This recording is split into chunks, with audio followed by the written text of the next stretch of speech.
Atyának és Fiúnak és Szentléleknek országa most és mindenkor és mindörökkön örökké. Amin. Gyertek, hódoljunk és boruljunk le Isten, a mi királyunk előtt. Gyertek, hódoljunk és boruljunk le Krisztus Isten, a mi királyunk előtt. Gyertek, hódoljunk és boruljunk le maga Krisztus, a mi királyunk és Istenünk előtt.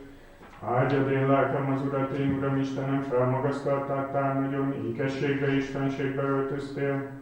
Kifelöltötted a világosságot, mint köntöst, aki kifeszítette az eget, mint sátorponyvát, és befedte a vizekben az ő hajlékát, ki a fellegeket zsámoljául tette, és jár a szeleknek szárnyán, aki az ő angyalait szellemeké teszi, és az ő szolgáit a tűz lánglyává, ki a földet biztonságra alapozta, nem rendül az meg mindörökké, a mélység, mint köntös az ő öltözete, a hegyek fölött is vizek állanak, a ragod elől menekülnek, mennydörgésed hangjától megriadnak. Hegyek emelkednek és völgyek szállnak alá a helyre, melyet megalapoztál neki. Határt vontál meg, melyet át nem hágnak és nem térnek vissza, hogy elborítsák a földet. Ki kibocsátja a forrásokat a medrekbe, a hegyek között haladnak el a vizek. Megitatják a mezők minden állatait, a vadszamarak is eloltják szomjúságukat. Melléjük telepednek az ég madarai, a sziklák közül hangot adnak. Ki megöntözi a hegyeket az ő hajlékából, a te munkáidnak gyümölcséből megelégítetik a föld. Ki füvet sarjaszt az állatoknak és növényeket az emberek szolgálatára, hogy kenyeret termeljenek a földből és bort, mely megvidámítja az embernek szívét, hogy orcája ragyogjon az olajtól és a kenyér erősítse az embernek szívét. Megelégítetnek a völgyfái, a Libanon cédusai, melyeket elültettél. Madarak fészkelnek ott, a gémek hajléka uralkodik közöttük. A magas hegyek a szarvasoknak, a szikla pedig a nyulaknak menedéke. Teremtett holdat időszakok jelzésére, annak megismerte a maga lenyugvását. Sötétséget szerzett és éjszaka lett, és járnak abban az erdőnek minden vadjai. Oroszlánkölykök, melyek ragadozásra vágynak és Istentől várják elődelüket. Fölkelt a nap és összegyűlnek és hajlékaikban elnyújtóznak. Kimegy az ember az ő dolgára és az ő munkájára napestig. Mi nagyok a te műveid, Uram, mindeneket bölcsességben teremtettél, megtelt a föld a te alkotásaiddal. Ez a tenger nagy és terjedelmes, abban csúszómászok vannak, melyeknek nincsen száma. Apró állatok nagyokkal együtt, hajók járnak ott, sárkány, melyet arra teremtettél, hogy játszadozzék benne. Mindenek tere várnak, hogy megadd eledelüket alkalmas időben. Mikor megadod nekik, ők összegyűlnek, amikor megnyitod kezedet a mindenség megtett jósággal, amikor elfordítod orcádat, megrendülnek, elveszed lelküket, és kimúlnak és visszatérnek a porba, kibocsátod a te lelkedet, és megújulnak, és újjá teszed a föld színét. Legyen az Úrnak dicsősége mindörökké, örvendezzék az Úr az ő műveiben, ki letekint a földre, és megremegteti azt, aki megérinti a hegyeket, és füstölögnek azok. Énekelek az Úrnak életemben, zengedezek az én Istenemhez, amíg csak vagyok. Kedves legyen ő előtte az én beszédem, én pedig örvendezem az Úrban. Vesszenek el a földről a bűnösök és a törvényszegők, hogy ne legyenek többé. Áldjad én lelkem az Urat. A nap megismerte a maga lenyugvását, sötétséget szerzett és éjszaka lett. Mind nagyok a te műveid, Uram, mindeneket bölcsességben teremtettél. Dicsőség az Atyának és Fiúnak és Szentléleknek, most és mindenkor és mindörökkön örökké. Amin. Alleluja, alleluja, alleluja, dicsőség néked Isten. Alleluja, alleluja, alleluja, dicsőség néked Isten. Alleluja, alleluja, alleluja, dicsőség néked Isten. Mi reménységünk, Urunk, dicsőség néked. Békességben könyörögjünk az Úrhoz. Uram, irgalmas! A földről való békességért és lelkünk üdvösségért könyörögjünk az Úrhoz. Uram, irgalmas! Az egész világ békéért, Isten szent egyházainak jólétért, és a mindenek egyesüléséért könyörögjünk az Úrhoz. Uram, irgalmas! Ezért a szent hajlékért és azokért, akik abba hittel, hájtattal és isteni félelemmel járnak, könyörögjünk az Úrhoz. Uram, irgalmas!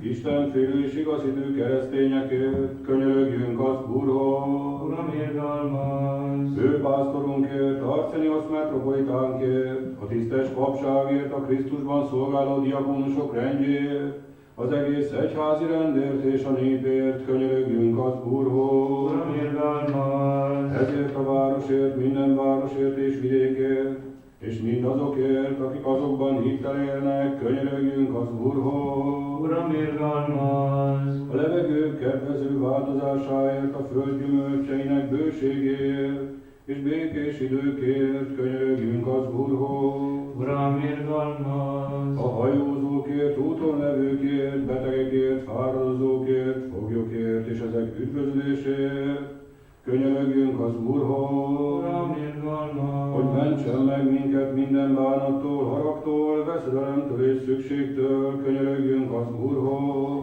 Uram, irgalmaz!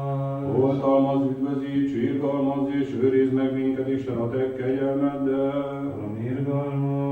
Szentséges, tisztaságos, fölöttébb áldott, dicsőséges nagyasszonyunkról, Istennek szülőjéről és örökszülött Máriáról, minden szentekkel együtt megemlékezvén, önmagunkat és egymást és egész életünket Krisztus Istenünknek ajánljuk. Néked, Uram! Mert téged illet minden dicsőség, tisztelet és hódolat, az Atyát és Fiút és Szent Lelket, most és mindenkor és mindörökkön, örökké.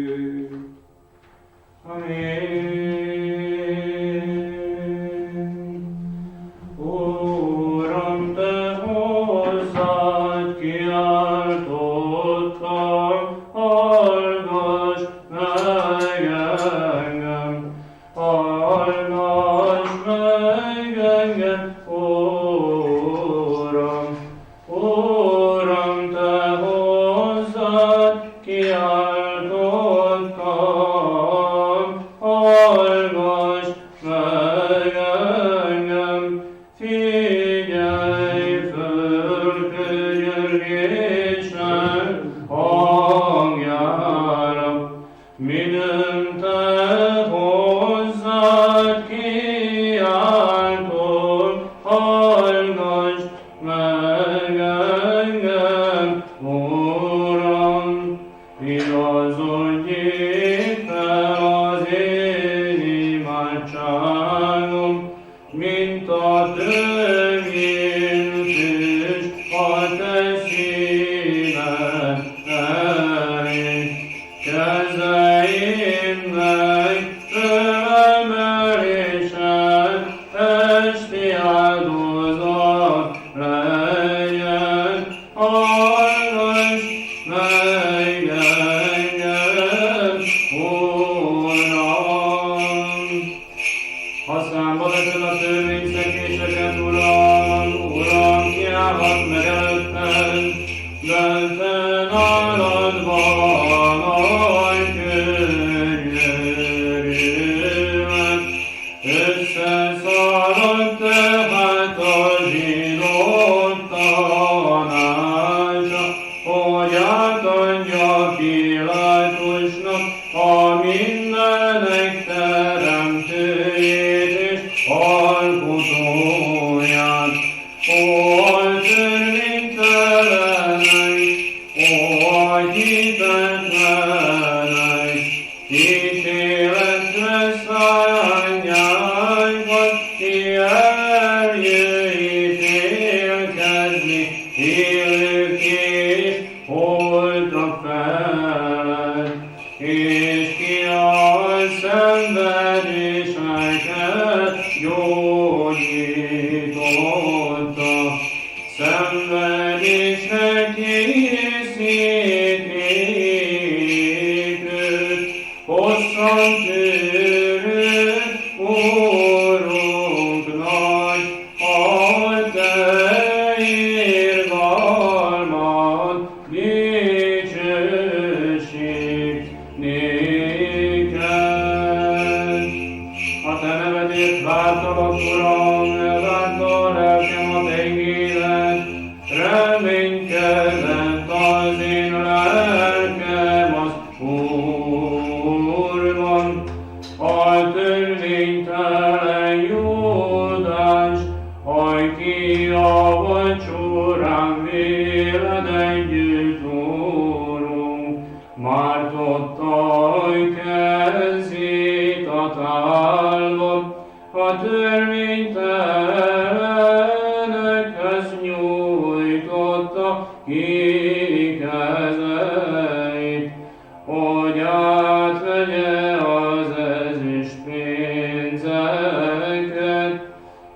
ki számba vette a kenet értékét, nem rettent meg elárulni téged a felbecsülhetetlen, ki a lábait a mosásra nyújtotta, álnokul megcsókolta az Úrral hódot, hogy elárulja őt a törvényteleneknek, kivetetvény pedig az apostolok karából, és eldobván a 30 ezüstpénzt, nem láthatta harmadnapig feltámadásodat, amely által irgalmaz nékünk.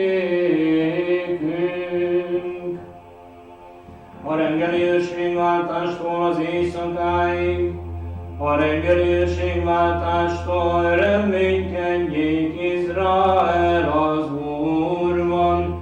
Júdás az álnok áruló, álnokcsókkal elárulta a megváltó Urat, a mindenek uralkodóját, mint rabszolgát, adta el a törvényteleneknek, mint a juha leülésre, úgy viteltet Istennek báránya, az Atyának fia, az egyedülvaló nagy irgalmú. Mert az Úrnál van az irgalom, és nagy őnál a szabadítás, és ő szabadítja meg Izrael annak minden vétkeitől. Júdás a szolga és álnok, a tanítmány és az alattomos, a barát és rágalmazó, tetteiben nyilatkozott meg, mert mi követte a Mester, magában már az árulást latolgatta. Ezt mondta magában, elárulom őt, és megszerzem az összegyűlt pénzeket. Igyekezett a kenetet is eladni, és Jézust álnokul elfogadni. Csókot adott, s elárulta Krisztust, aki pedig, mint a jóval leölésre úgy viteltet, az egyedül kegyelmes, és embereket szerető.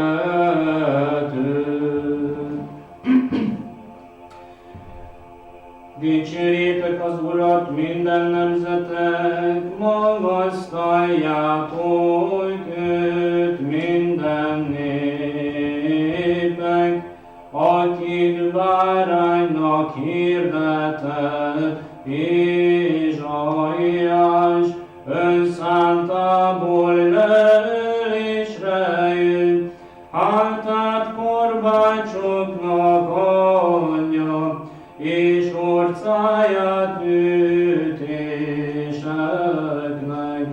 Arcát nem fordítja el a köbdösések szégyen gyalázatos halálra ítéltetik, mindeztenként fogadja a bűntelen, hogy a mindeneknek ajándékul adja a halottakból való feltámadást.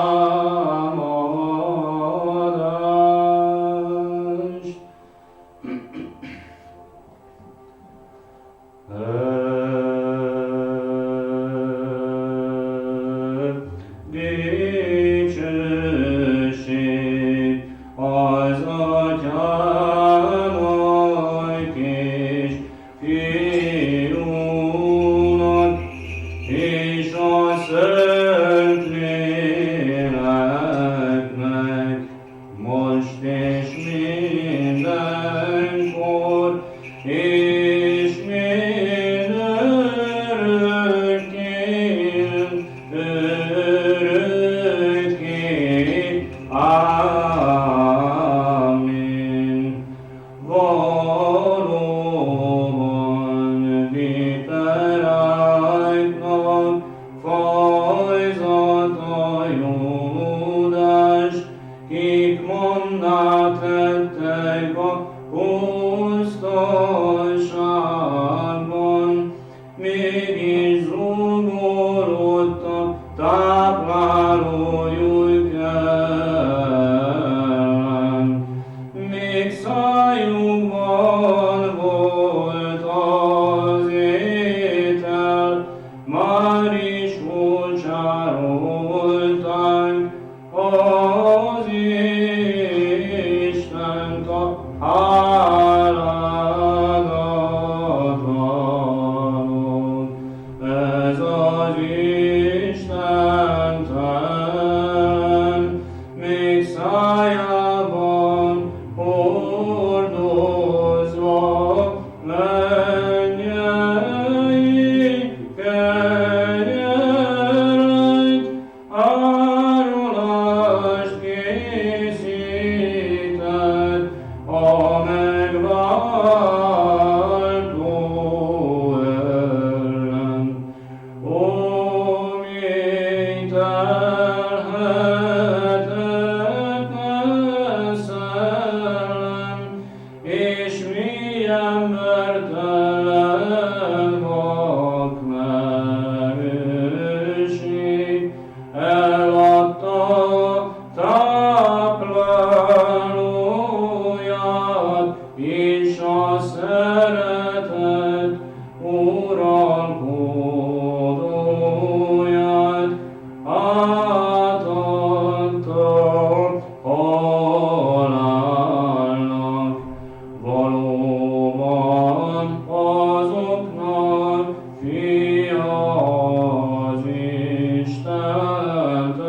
Istentelen, s velük együtt örökölte az elkárhozást.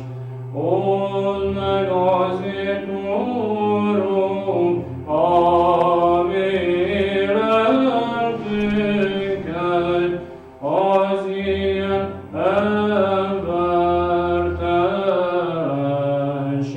embertelenségtől, ki hosszan tűrésben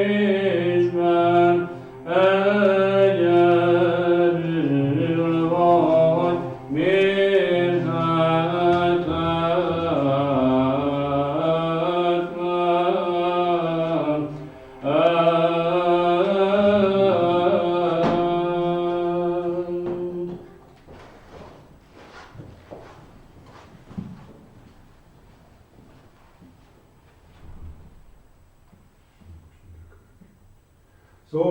Sophia Orsi.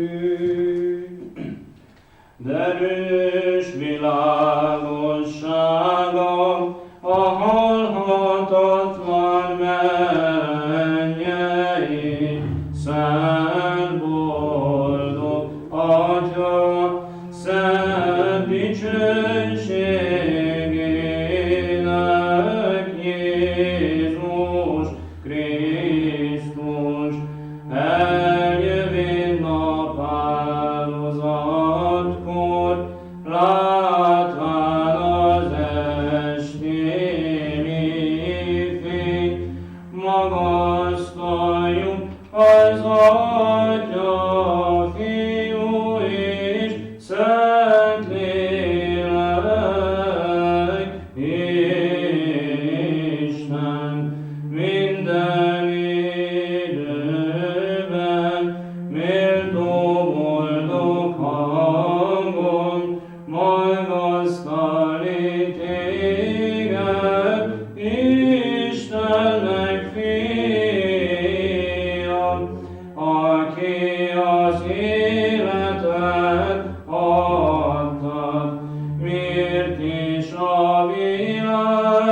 dicsőít téged.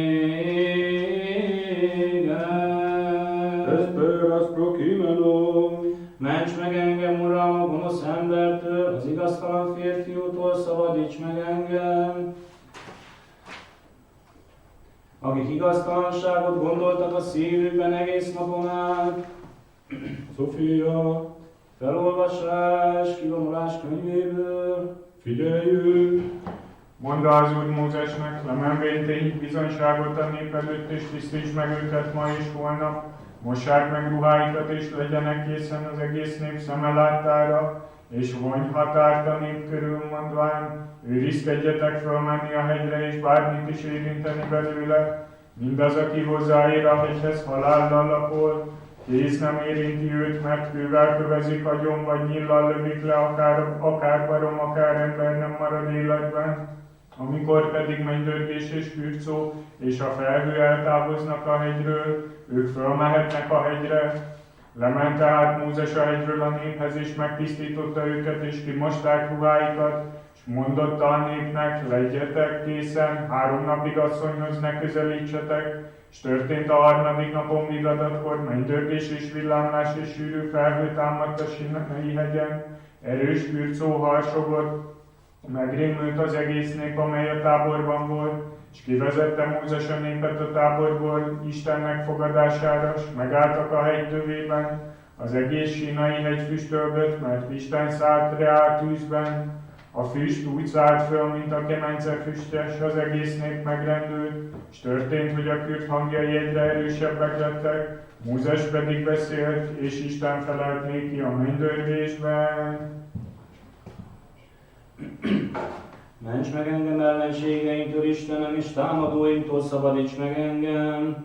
Védj meg engem a törvénytelenséget művelőktől.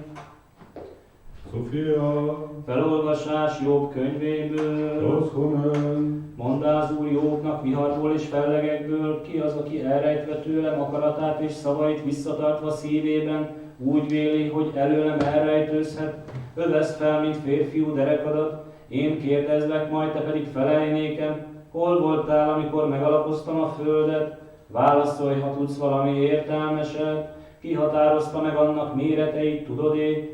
Vagy ki feszítette ki fölötte a mérőzsinort? Mire ereszkedtek annak pillérjei? Ki az, aki elhelyezte annak szegletkövét? Amikor megszülettek a csillagok, hangosan dicsértek engem minden angyalaim.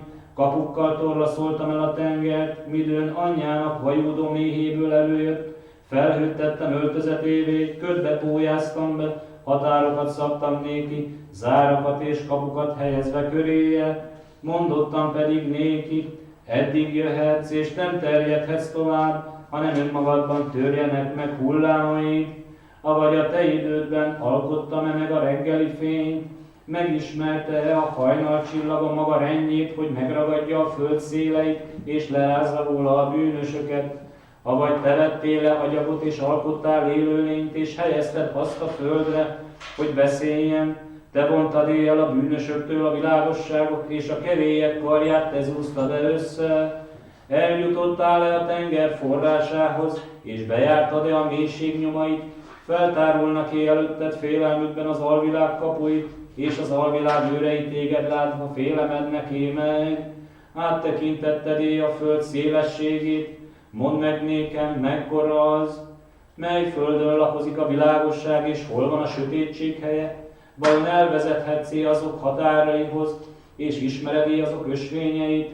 Tudod te ezt, hiszen akkor születtél, és nagy a te éveid száma?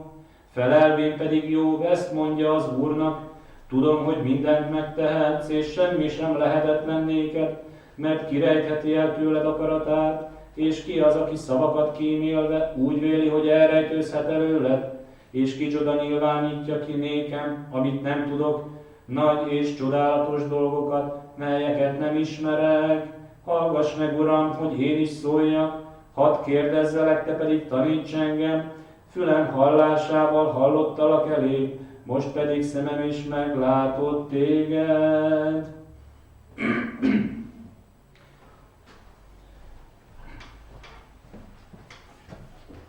Felolvasás Izaiás proféciájából. Bölcsesség, figyeljünk!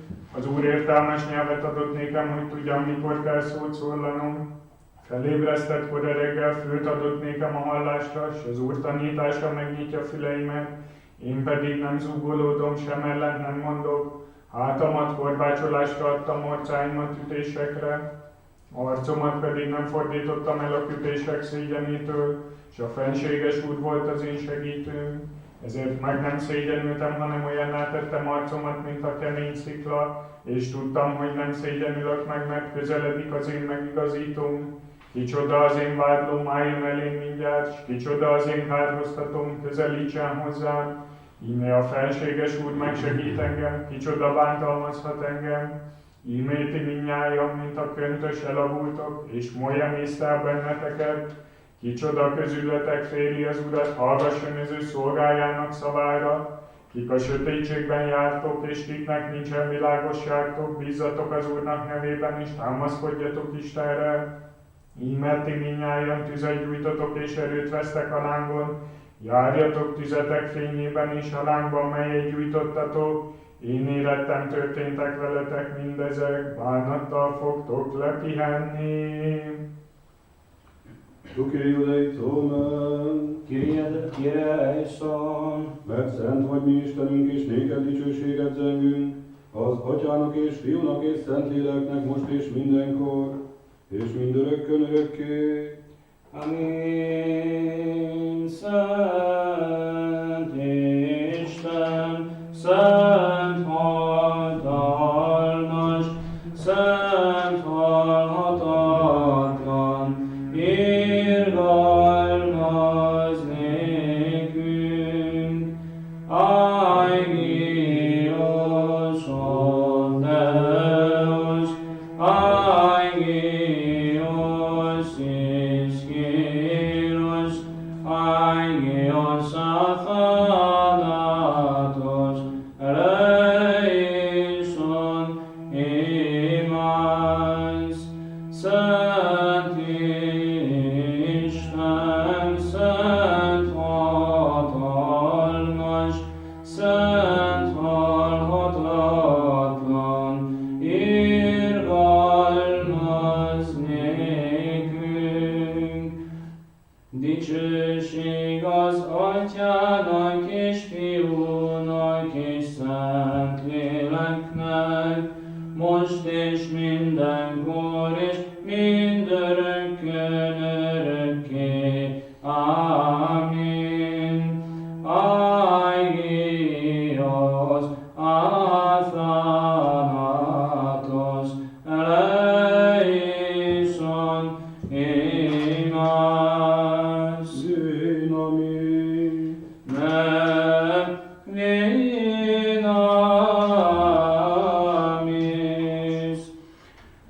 Agios Theos, agios iskyros, agios athanatos, eleison imás.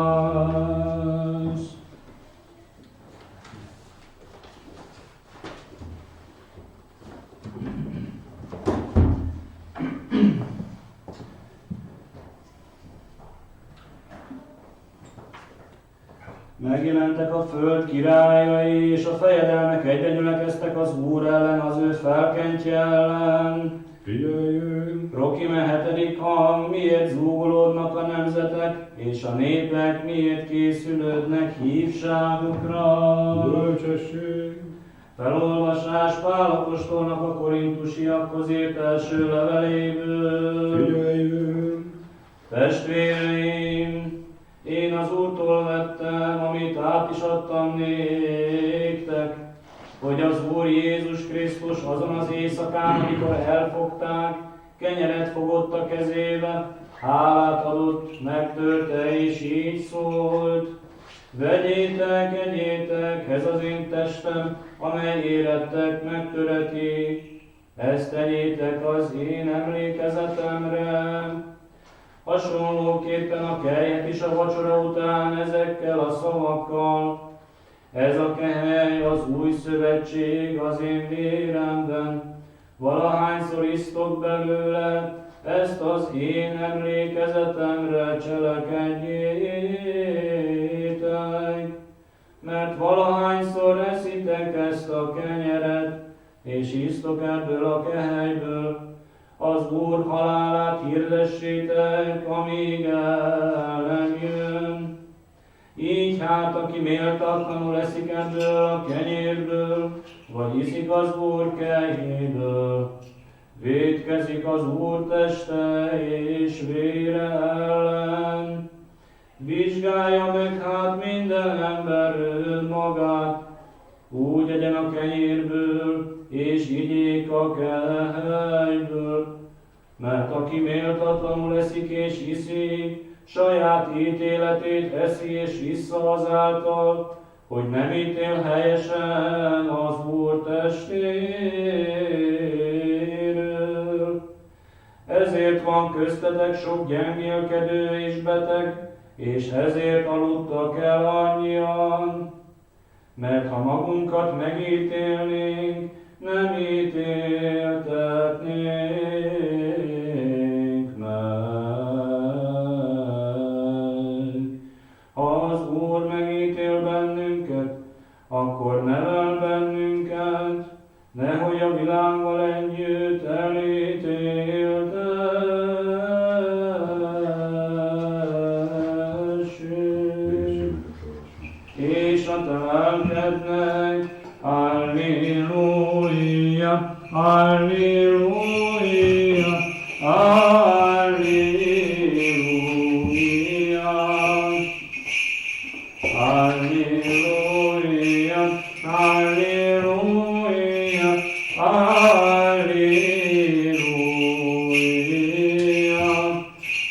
Alleluja, Alleluja,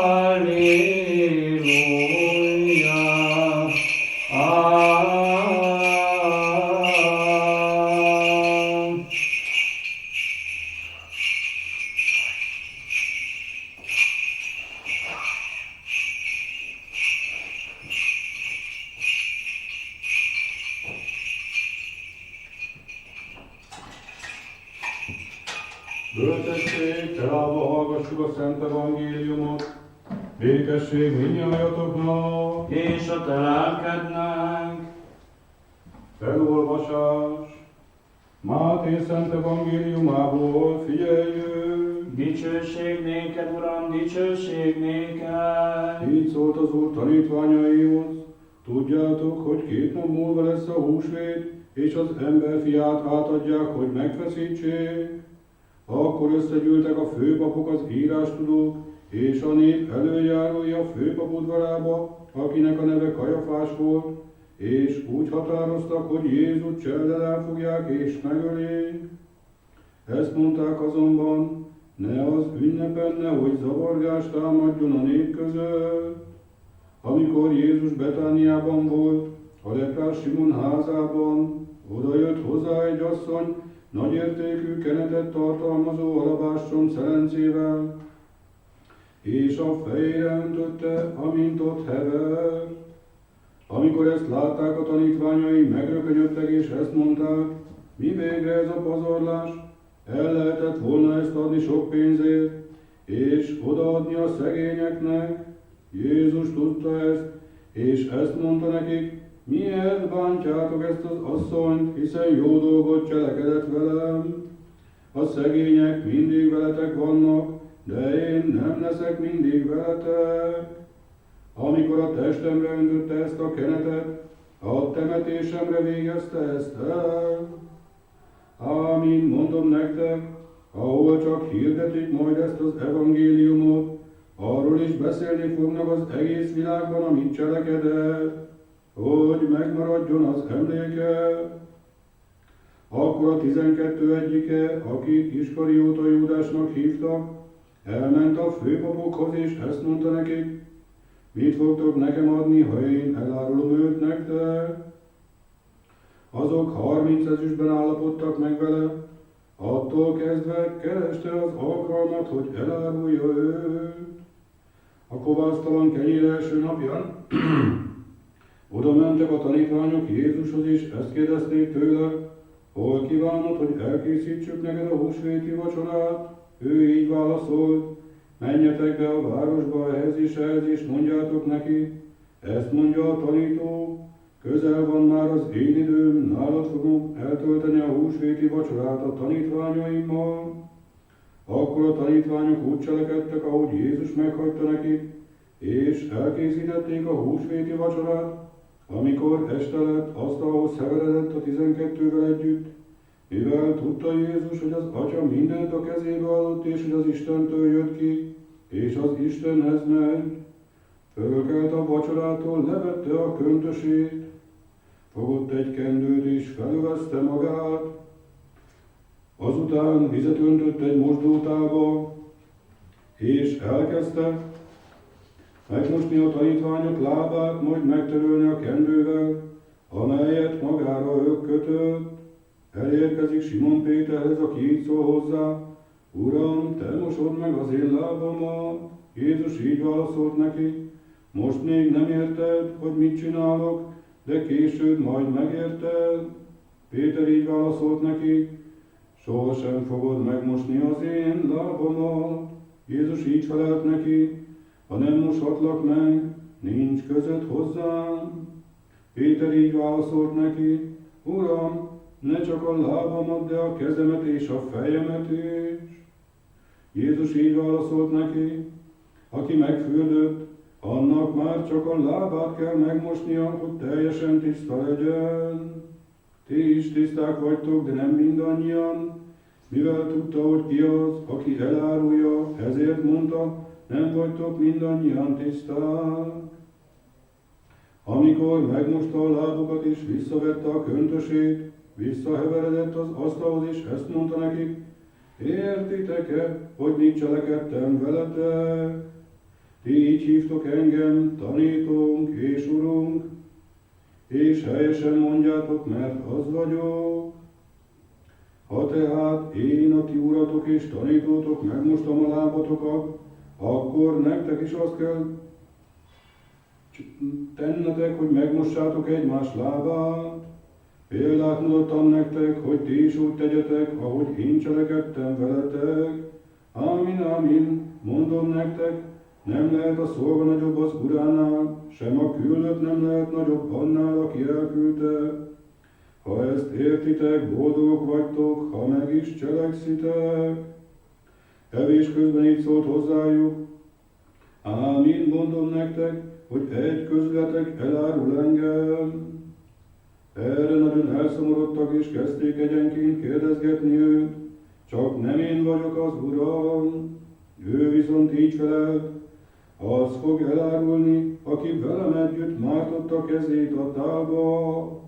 Az emberfia ugyan elmegy, amiként megvan írva róla, de jaj annak az embernek, aki miatt az emberfia átadatik.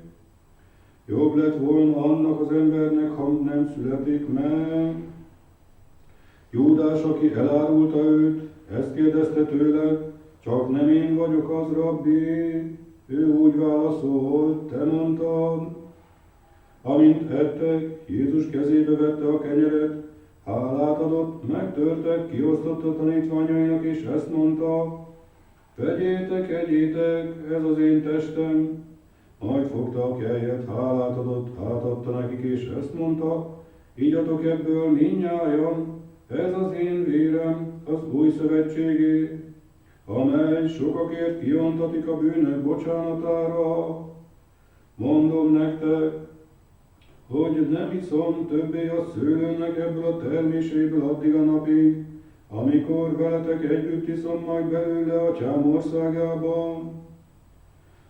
Akkor énekeltek, majd kimentek az olajfák hegyére.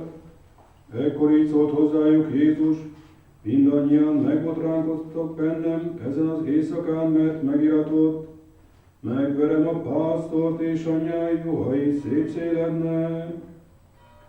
Ám de miután föltámadtam Galileában, fogok várni rátok. Péter így válaszolt neki, ha mindannyian megbotránkoznak is benned, én sohasem fogok megbotránkozni. Jézus így felelt neki, ámén mondom neked, hogy ezen az éjjelen kakasszó előtt 3-szor fogsz megtagadni engem. Péter így válaszolt, ha meg is kell halnom veled együtt, akkor se tagadlak meg. Ugyanígy beszélt a többi tanítvány is. Akkor Jézus egy Gecsemáné nevű helyiségbe ment velük együtt, és így szólt a tanítványaihoz. Maradjatok itt, amíg én elmegyek, hogy ott imádkozzam. Magával vitte Pétert és az Zebedeus 2 fiát, és szomorkodni és gyötrődni kezdett. Akkor így szólt hozzájuk Jézus, halálosan szomorú a lelkem, maradjatok itt, és virrasztatok velem együtt. Kicsit odébb ment, arcra borulva imádkozott ezekkel a szavakkal, Atyám, ha lehet, múljék el tőlem ez a kehely, ám de ne úgy legyen, ahogy én akarom, hanem ahogyan te. Akkor megjelent neki egy angyal az égből, és megerősítette őt.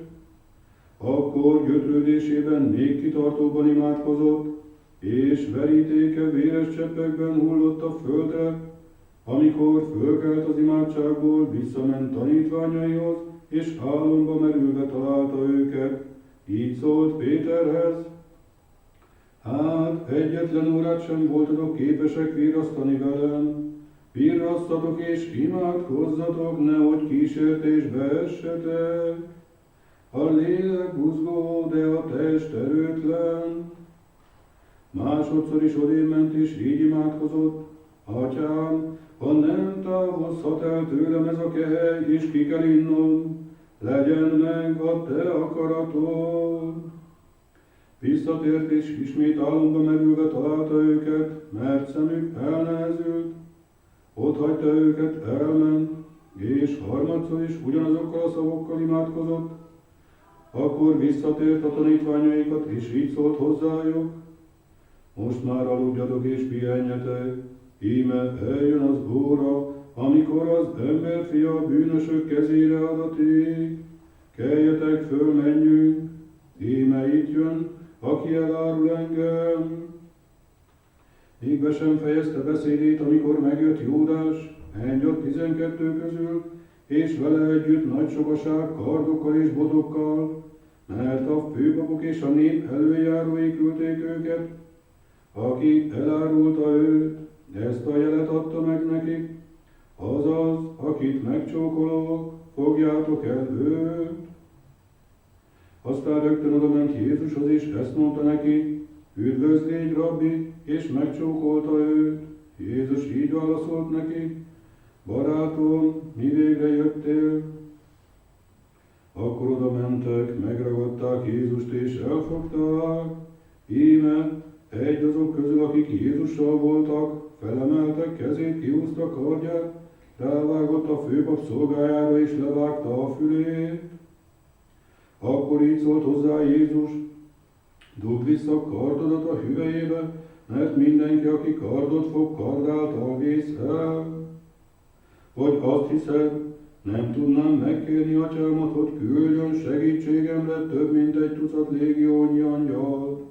Hát hogyan teljesedjenek be az írások, amelyek szerint így kell történnie? Abban az órában így szólt Jézus a sokasághoz, mint valami rablóra, úgy jöttetek ki rám kardokkal és botokkal, hogy elfogjatok. Minden nap ott voltam nálatok, a templomban tanítottam, és nem fogtatok el. Ám de mindez azért történt, hogy a próféták írásai beteljesedjenek. Akkor az összes tanítvány ott hagyta őt, és elmenekült, azok pedig megragadták Jézust, és elvitték Kajafás főpaphoz, ahol már egybegyűltek az írástudók és az előjárók.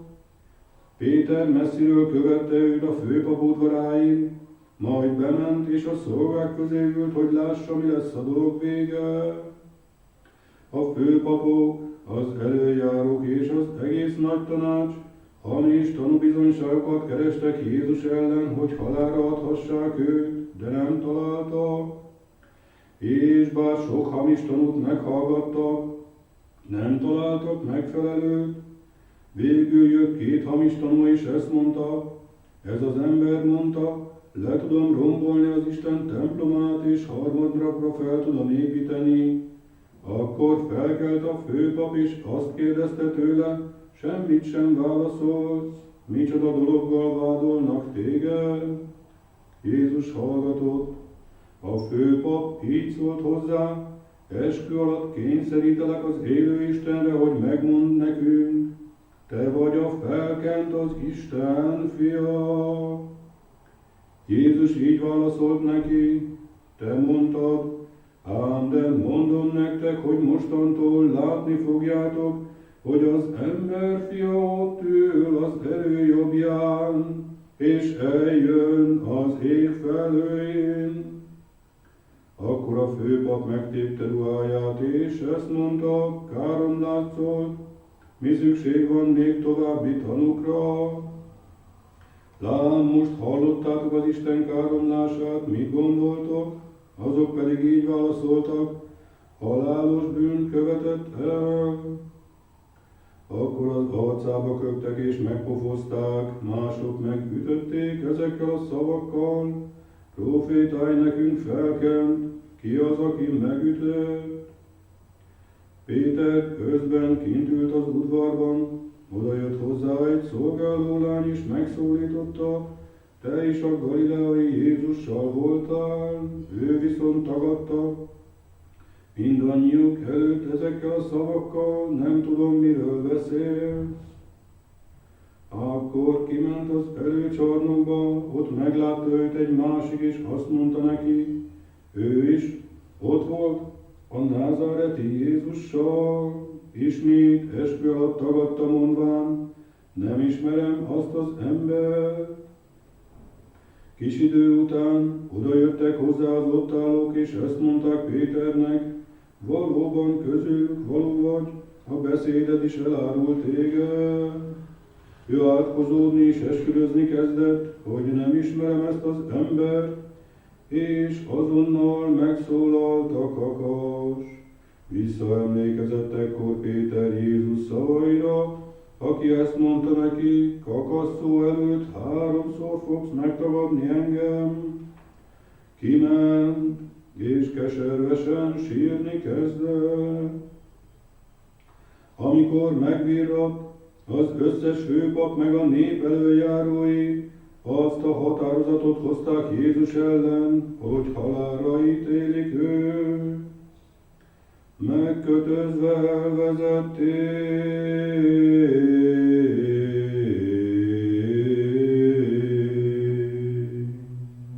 és átadták őt Poncius Pilátus helytartónak.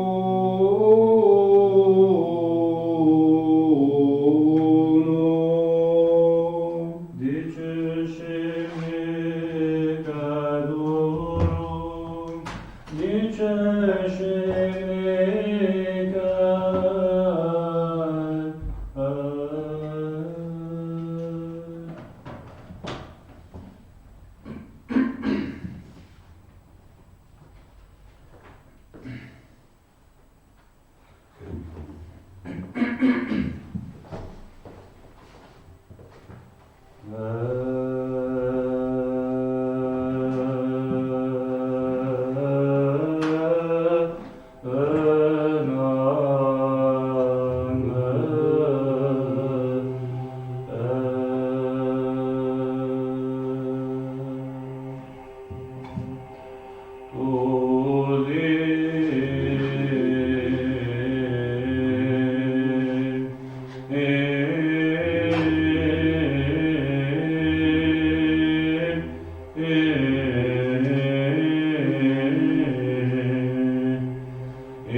és az egy Úr Jézus Krisztusban, Istennek egyszülött fiában, aki az Atyától minden időknek előtte született, a világosságtól való világosságban, igaz Istentől való igaz Istenben, aki született és nem teremtetett, aki egy lényegű az Atyával és aki által mindenek lettek, aki mi életünk emberekért és a mi üdvösségünkért leszállt a mennyekből, és megtestesült a Szentlélektől és Szűz Máriától és emberré lett, aki keresztre feszítetett mi életünk Poncius Pilátus idejében, és szenvedett és eltemettetett, és föltámadott a harmadik napon az írások szerint, és felment a mennyekbe, és ő az Atyának jobbján, és újból eljő dicsőséggel ítélni élőket és holtakat, és az ő országának nem lesz vége.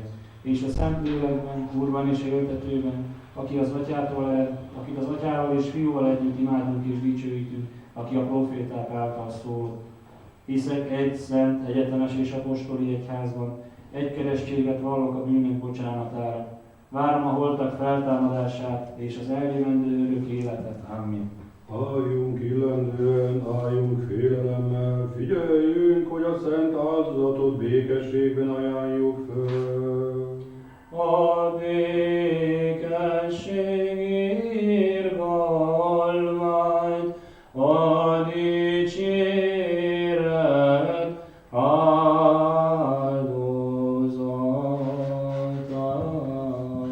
A mi Urunk Jézus Krisztus kegyelme, és az Isten Atya szeretete és a Szentlélek közössége legyen ti véletek minnyájatokkal.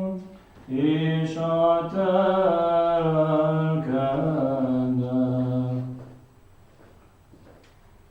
Emeljük föl szívünket, Fölemeljük az Úrhoz. adjunk hálát az Úrnak.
Győzedelmi éneket énekelve, kiáltva, harsogva és mondva.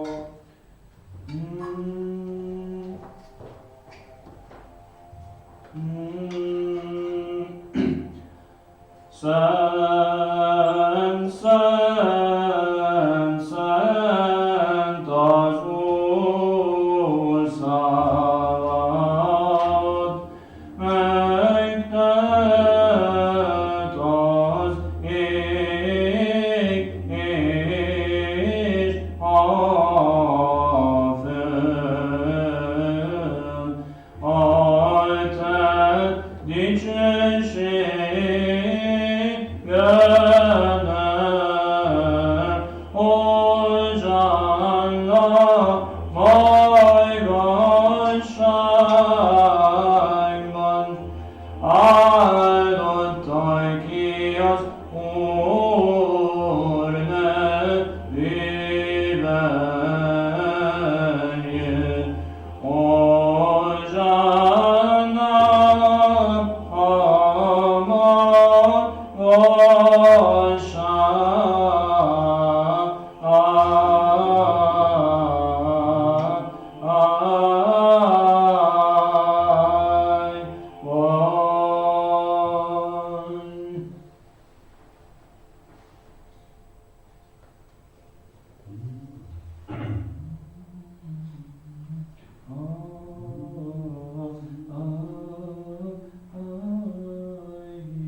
apostolainak mondván, vegyétek, egyétek, ez az én testem, amely életetek megtületik a bűnösök bocsánatára.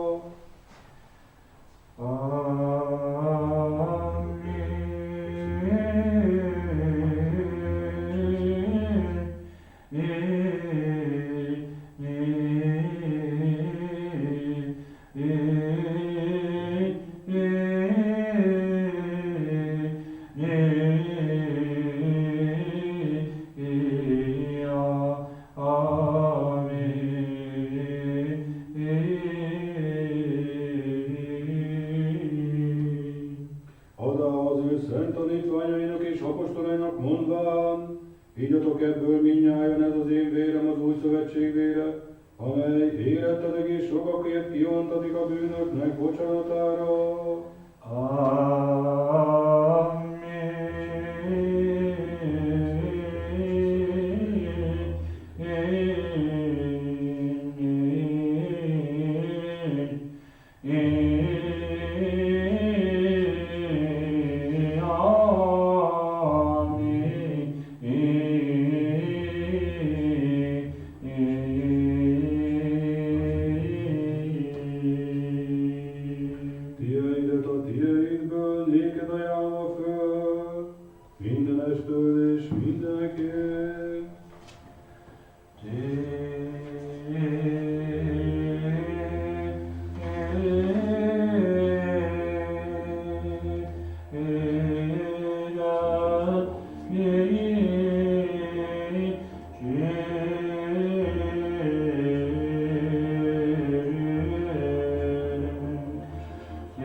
Kiváltképpen szentséges tisztaságos, fölöttünk váró dicsőséges nagyasszonyunkról, Istennek szülőjéről és örök Szűz Máriáról. Amen. Benned örvendezik, kegyelmbe fogadod az egész teremtés,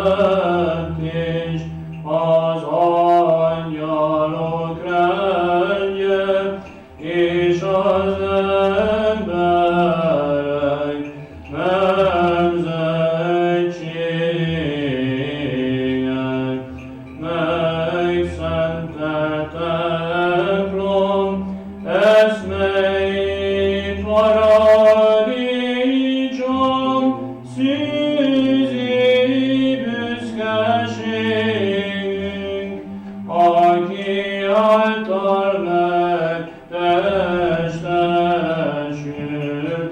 az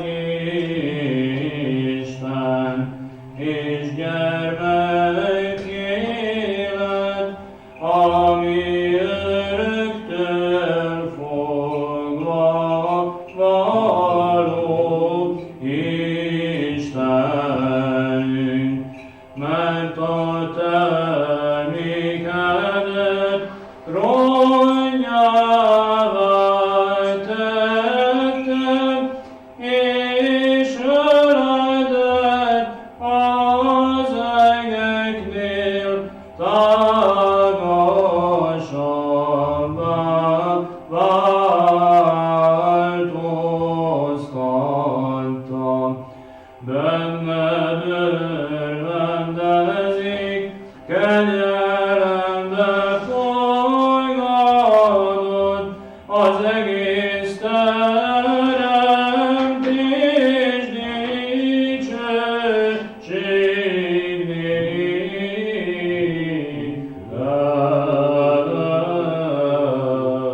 dicsőségnél. Elsők között emlékezz meg, Urunk, főpásztorunkról, Arseniosz metropolitánkról, és ajándékozd meg a te szent egyházaidat azzal, hogy békességben, épségben, tisztességben, egészségben és hosszú életen át hirdesse helyesen a te igazságot, igéjét. Uram, irgalmaz, És mindnyájunkról és mindenekről, és mindnyájunkról és mindenekről. és add nekünk, hogy egy szájjal és egy szívvel dicsérjük és magasztaljuk a te drága és felséges nevedet, az Atyáét és Fiúét és Szentlélekét, most és mindenkor és mindörökkön, örökké. Amen. És legyen a mi nagy Istenünk és üdvözítőnk Jézus Krisztus irgalma mindnyájatokkal. És a te lelkeddel. Minden szentekről megemlékezvén újra meg újra békességben könyörögjünk az Úrhoz. Uram, irgalmaz. A bemutatott és megszentelt drága adományokért könyörögjünk az Úrhoz. Hogy a mi embereket szerető Istenünk, aki elfogadta azokat az ő szent, mennyei és szellemi oltárára kellemes lelki illatgyanára, bocsássa le ránk Isteni kegyelmét és a Szentlélek ajándékát könyörögjünk. Hogy mentsen meg minket minden bánattól, haragtól, veszedelemtől és szükségtől, könyörögjünk az Úrhoz. A hitnek egységét és a Szentlélek közösségét kérvén, önmagunkat és egymást és egész életünket Krisztus Istenünknek ajánljuk. Néked, Uram.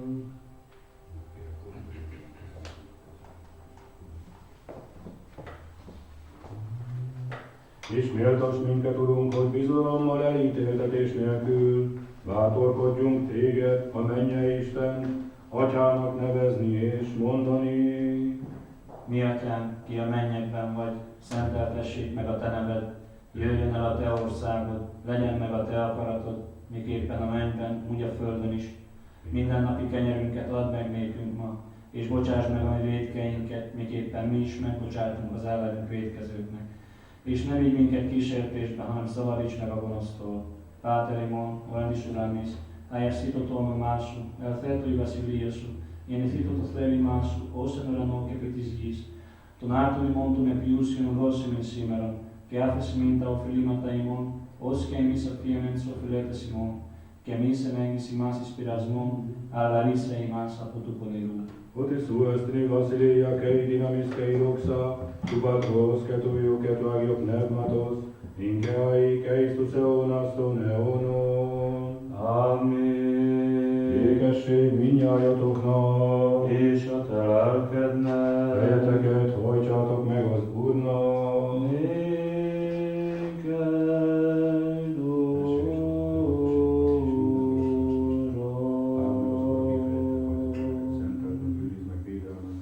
Erősítsd meg őket, tartsd távol, jó szeretet, minden jó szeretet, egy buddhizd őket, és méltasd őket arra, hogy és nélkül részesüljenek a szent felelősség az úrikaidon, a Szentlélek közösségére. A te egyszülött fiadnak kegyelme, könyörülete és ember szeretete által, kivel áldott vagy a te szentséges, jóságos és éltető lelkeddel együtt most és mindenkor és mindörökkön, örökké. Amen.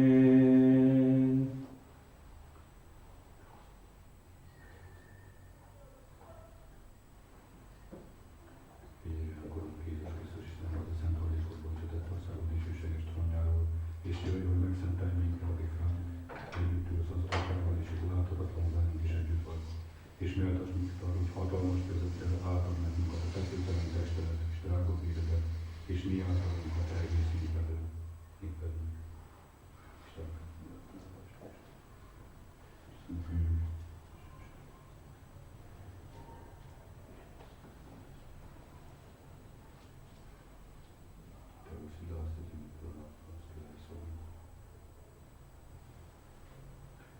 Figyeljünk!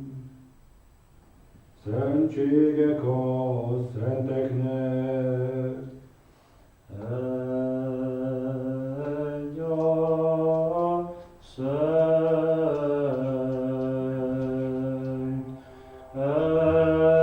egy az Úr, Jézus Krisztus, az Atya Isten, dicsőségért. Amen.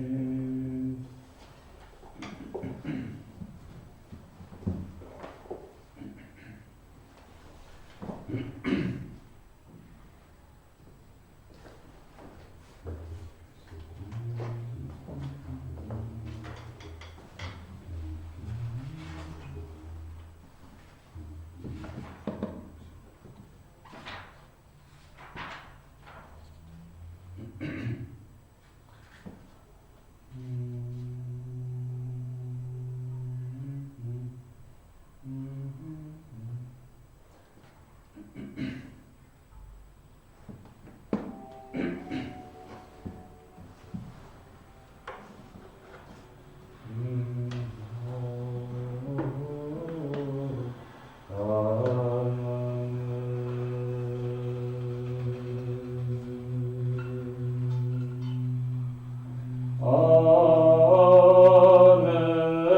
Afes simporison Orthodox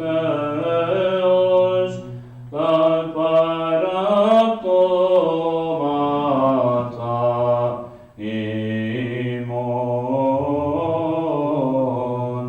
tae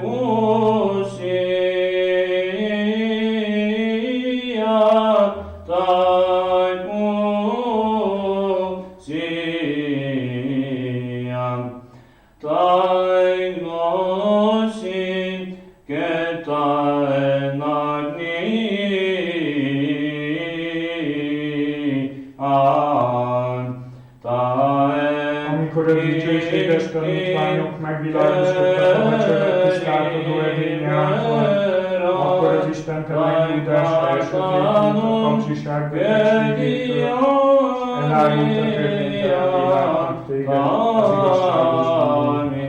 Lásd, ó pénzimádó azt, aki ezért kötél el lapon. Kerüld a terhetet megvágtat, megért megészelben tanítóval.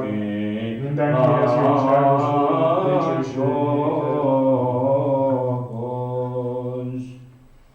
Itt állok templomodnak kapuja előtt, de nem hagytam el gonosz gondolataimat. Mégis, ó Krisztus Isten, aki megigazulást adtál a vámszedőnek, aki irgalmaztál a kánaáni asszonynak, és megnyitottad a paradicsom kapuit a latolnak, és meg nékem is ember szeretetet könyörületét, és miként a paráznát és a vérfolyásos asszony, fogadja engem, aki hozzám járnak és megérintelek. Mertem ez, amikor megérintette ruhádnak szegényét, azonnal gyógyulás nyert, amaz pedig, amikor akkor átölelte tisztaságos lábadat, bűneinek bocsánatát vette. Én nyomorulj tehát a kiegész testedet merészen befogadni, el ne égjen, hanem fogadj be engem is, mint azokat, és világosítsd meg lelkem érzékeit, elégetve a bűneimért járó váltakat. Annak, aki meggyőzött téged is a mennyi hatalmaknak közbenjárásai által, mert áldott vagy mindörökkön örökké. Lám retteg Isten szentségethez járó, formálj meg ne égességgel általad, és tűz vagy, mely a méltatlant eléget. De tisztíts meg minden szent fordal Krisztuson. Titokzatos vacsorádnak részeségét fogadj engem Istennek, fiam, mert nem mondom el ellenségeidnek a titkot, sem csókot nem adok néked, mint Júdás, de megvallak a károlatod, emlékezz meg rólam, Uram, a te országodban. Az istenítő vért, ha látod, félj s remeg, varázs az, mely a méltatlant elégeti. Az Isten testet táplál és megismeri, az értelem mű és a lélek Isten. Elbűvöltél vágyatlanul, Krisztus, s átváltoztattál Isten szerelmében. Égesd meg a bűneimet anyagtalan tűzzel, és méltass rá, hogy elteljek azzal, hogy benned gyönyörködöm, és így örvendezve magasztaljam új jóságos mindkét eljöveteledet. Szentélyed ragyogásába hogyan lépjek be én méltatlan, hiszen ha bemenni merészennék a nászcsarnokba, köntösen elárul engem, mert nem ményegzőre való, és az angyalok megkötözve kivetnek onnan. Tisztítsd meg lelkemnek szennyét, Uram, és üdvözíts engem, mint ember szerető. Ember szerető uralkodó Jézus Krisztus Urunk és Istenünk, ne legyenek ezek a szentségek elítéltetésemre méltatlanságom miatt, hanem lelkem és testem megtisztulására és megszentelésére, és eljegyzésemre az eljövendő élettel és országgal. Mert jó nékem az Istenhez ragaszkodnom, és az Úrba helyezem üdvözülésem reménységet. Titokzatos vacsorádnak részesévé fogadj ma engem Istennek, fia, mert nem mondom el ellenségeidnek a titkot, sem csókot nem adok neked, mint Júdás, de megvallak a károlatod, emlékezz meg rólam, Uram, a te országodban. Emlékezz meg rólam, uralkodom, időn eljössz a te országodban. Emlékezz meg rólam, szent, időn eljössz a te országodban.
Titkos vacsorádnak részeségét fogadj ma engem Istennek, fia, mert nem mondom el ellenségeidnek a titkot, sem csókot nem adok néked, mint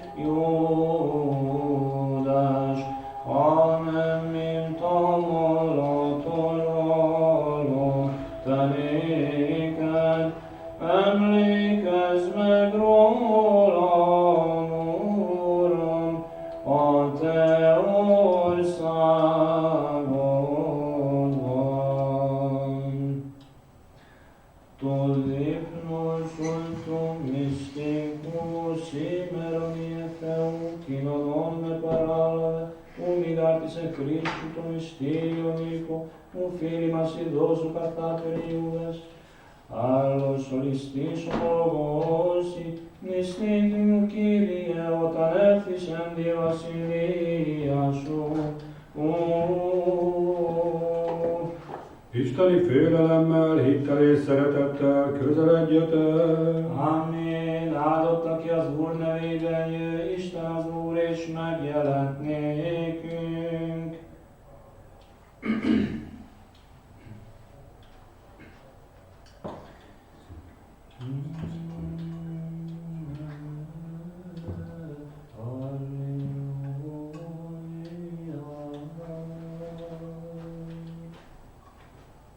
Üdvözítsd Isten a te népedet, és áld meg a te örökségedet. A te titkos vacsorádnak részesévé fogadj ma engem, Istennek fia, mert nem mondom el ellenségeidnek a titkot, sem csókot nem adok néked, mint Júdás, hanem mint a malator vallom te néked. Emlékezz meg rólam, Uram, a te országodba.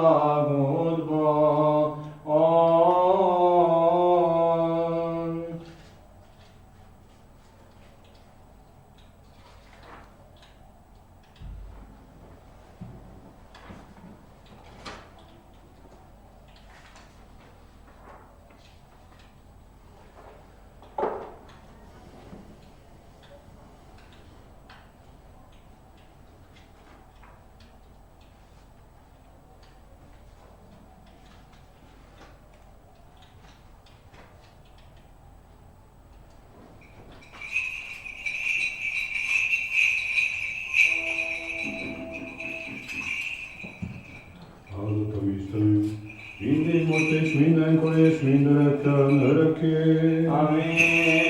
Teljenek meg ajtaink a te dicséreteddel, Úrunk, hogy énekeljük a te dicsőségedet, mert méltattál minket arra, hogy részesüljünk a te szent, isteni, halhatatlan, s életet adó titkaidban. Erősíts meg minket a te szentségeddel, hogy egész napon át te igazságodat tanuljuk. Alleluja, alleluja, alleluja. Emelkedjetek föl, részesülvén Krisztusnak isteni szent, szeplőtelen, halhatatlan, mennyei és életadó félelmetes titkaiban. Méltóképpen adjunk hát az Úrnak. Uram, irgalmaz! Oltalmaz, üdvözíts, irgalmaz, és őrizd meg minket is a te kegyelmeddel. Uram, irgalmaz! Az egész napnak tökéletes, szent, békességes és bűntelen eltöltését kérvén, önmagunkat és egymást és egész életünket Krisztus Istenünknek ajánljuk. Néked, Uram! Mert te vagy a mi megszentelésünk, és néked zengünk dicsőséggel, az Atyának és Fiúnak és Szentléleknek, most és mindenkor és mindörökkön örökké. Amen. Békében távozzunk, Az Úr nevében. könyörgünk az Úrhoz. Uram, irgalmaz, Uram, irgalmaz, Uram, irgalmaz, adj áldást, Atyánk. Aki a dicséret áldozatot minket tett főimádatot, a vértelen és értelmes áldozatot elfogadta a téged teljes szívből segítségül hívóktól.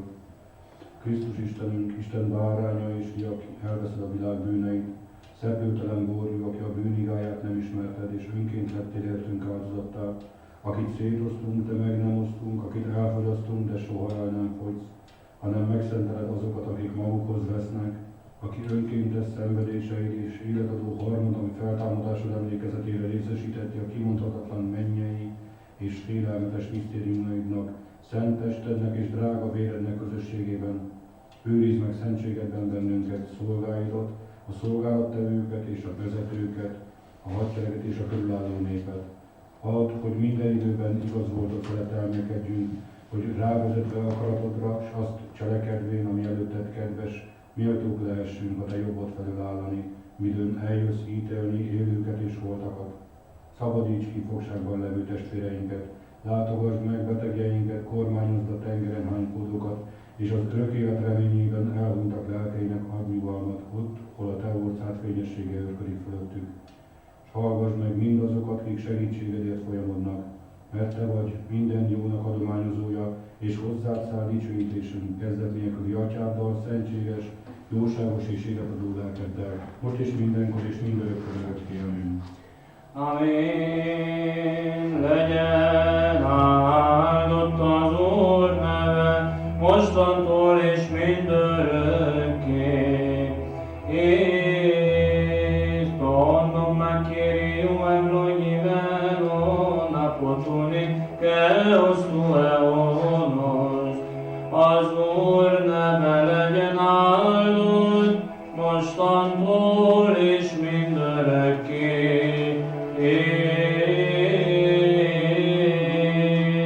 Könyörögjünk az Úrhoz! Uram, irgalmaz! Az Úr áldás és irgalma szálljon reátok az ő kegyelmével, ember szeretetével, mindig, most és mindenkor és mindörökkön örökké. Amen. Dicsőség neked, Krisztus Istenünk, a mi reménységünk, dicsőség neked. Dicsőség az Atyának és Fiúnak és Szentléleknek, most és mindenkor és mindörökkön örökké. Amen. Uram, irgalmaz, Uram, irgalmaz, Uram, irgalmaz, adj áldást Atyánk!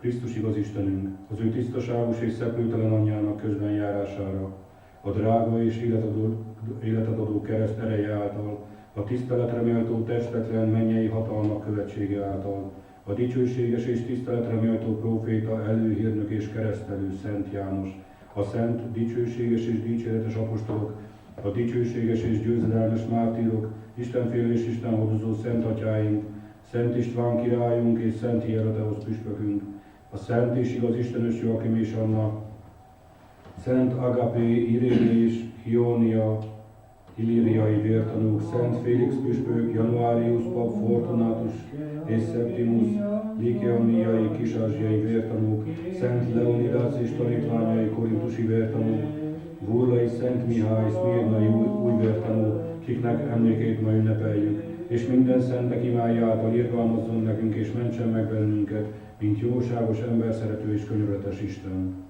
Amen. Die fonton agion pateronimon, Kyrie Jesu Christe, o Teos eleison, que sosonimas. Amen. A Szent Háromság őrizze meg mindnyájatokat.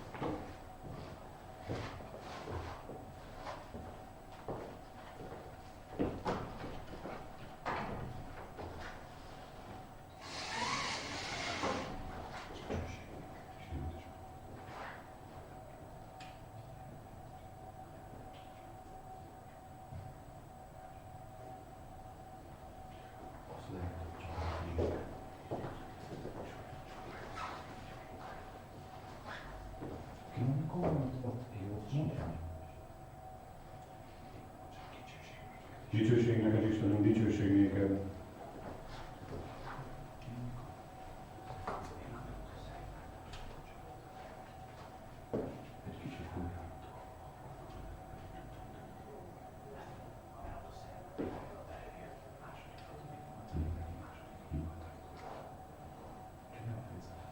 Hálát adok néked, Uram Istenem, hogy nem taszítottál el engem bűnöst, hanem arra méltattál, hogy szentségeid részesévé legyek. Hálát adok néked, hogy méltattál engem méltatlant arra, hogy szeplőtelen és mennyei adományaidban részesüljek.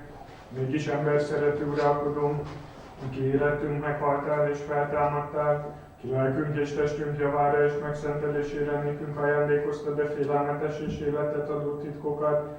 Add, hogy ezek nekem is legyenek lelkem és testem gyógyulására, minden ellenség elhárítására, szívem szemének megvilágítására, lelki képességeim békességére, megszégyeníthetetlen hitre, színlelés nélküli szeretetre, a bölcsesség beteljesedésére, parancsolataid megtartására, isteni kegyelmed gyarapodására, és a te országodban való részesülésre. úgy megszentelésében azok által megőrizve, mindenkor megemlékezzem a te kegyelmedről, és többé nem magamnak éljek, hanem néked uralkodónak és jótevőnknek, és hogy így az örök élet reményében végezzem be jelen való életemet, és az örök nyugalomra jussak, ahol szüntelen az ünneplők hangja, és végtelen a gyönyörűségük azoknak, akik a te orszádnak kimondhatatlan szépségét látják, mert te vagy, ó Krisztus Istenünk, a téged szeretők igazi kívánsága kifejezhetetlen örvendezése, és téged dicsőít az egész teremtés mindörökké. Amin. Uralkodó Krisztus Isten, minden idők királya és mindenek teremtője, hálát adok néked minden jóért, amit tőled kaptam, mindenek előtt a szeplőtelen és életet adó titkaidban való részesülésért. Könyörgök hát hozzád, ó jóságos és emberszerető, őrizd meg oltalmad alatt és szárnyaid árnyékában, s add meg nekem, hogy tiszta lelkiismerettel, utolsó leheletemig méltóképpen részesüljek a te szentségeidben bűneim bocsánatára és az örök életre. Mert te vagy az élet kenyere, a szentség forrása, a javak adományozója, és néked zengünk dicsőséget, az Atyával és a Szentlélekkel együtt, most és mindenkor és mindörökkön örökké. Amin. Ki önként adtad ételünk testedet, ki tűz vagy és a méltatlan megégeted. Ne égess el most alkotóm és Istenem, de járjad át minden tagomat, bensőmet, vesémet, minden ízemet s a szívemet. Égesd el vétkeim tüskéit, teljesen tisztítsd meg lelkem és szenteld meg testemet, és szilárdítsd meg porcaimat s csontomat. Világosítsd meg mind az 5 érzékemet, és járja át félelmet testem s lelkemet. Örökké védelmez és oltalmaz Istenem a lélekgyilkos szótól és tettektől is. Tisztíts meg, szentelj meg, adjál egészséget, szépíts meg, tégy okossá és világosíts meg, legyek a te hajlékod szent léleknek temploma, s ne lakjék bennem többé bűnös szenvedély. Így mint a tüzet kerüljen démonok, hadd a hisz tested és véred által házaddá leszek. A vértanúk s az aszkéták mind járjanak te nálad közre, s mind a testetlen karok, keresztelőd a bölcs apostolok, s anyád a tisztaságos szeplőtelen Szűz Mária. Fogadd imáinkat, jóságos Krisztusom, a fénygyermekévé tett szolgálat általuk. Te egy magad vagy lelkeinknek orvosa, megszentelője, megvilágító Ura, és minden nap néked zengünk dicsőítést, Szent Istenünk és jóságos uralkodónk. Jézus Krisztus Urunk, Istenünk, szent tested legyen nékem az örök életre, drága véred pedig bűneink bocsánatára. Legyen nékem ez az eukarisztia örömömre, egészségemre és örvendezésemre, és félelmetes második eljöveteletkor méltass engem bűnöst arra, hogy dicsőséged jobbján állhassak, tisztaságos anyádnak és minden szentednek közben járása által. Amin. Szentséges nagyasszony, Isten megszülője, elsötétült lelkem világossága, reménységem, oltalmam, menedékem, vigaszom, vigasságom, hálát adok néked, mert méltattál engem méltatlant arra, hogy fiad szeplőtelen testének és drága vérének részese legyek. Te, aki az igazi világosságot szülted, világosíts meg szívemnek értelmi szemét, ki a halhatatlanság forrását magadban hordoztat, kelts életre engem, aki a bűn által elpusztultam. Irgalmas Istennek könyörületes anyja, irgalmaz nékem, kelts bűnbánatot és töredelmet a szívemben és alázatot gondolataimban, adj szabadulást képzeteim rabságából, méltass engem arra, hogy utolsó leheletemig elítéltetés nélkül vegyem magamhoz a tisztaságos misztériumok szentségét, lelkem és testem gyógyulására, add nékem a megbánás és a bűnvallás reményt, hogy dicsőítselek és magasztaljalak téged életemnek minden napján, mert áldott és dicsőített vagy mindörökké. Amin. Por esto un dolor sudas potaka totelina solvim, proteiro no solvim, to soteriosu, oi timas ascata proso con palmum tolam, vos apocalypsim latnon pedoxa lausu Izrael. Amin. Szent Isten, szent hatalmas, szent halhatatlan, irgalmaz nekünk. Szent Isten, szent hatalmas, szent halhatatlan, irgalmaz nekünk. Szent Isten, szent hatalmas, szent halhatatlan, irgalmaz nekünk. Dicsőség az Atyának és Fiúnak és Szentléleknek most és mindenkor és mindörökkön örökké. Amin. Szentséges háromság, irgalmaz nekünk, Urunk, könyörülj a mi bűneinken.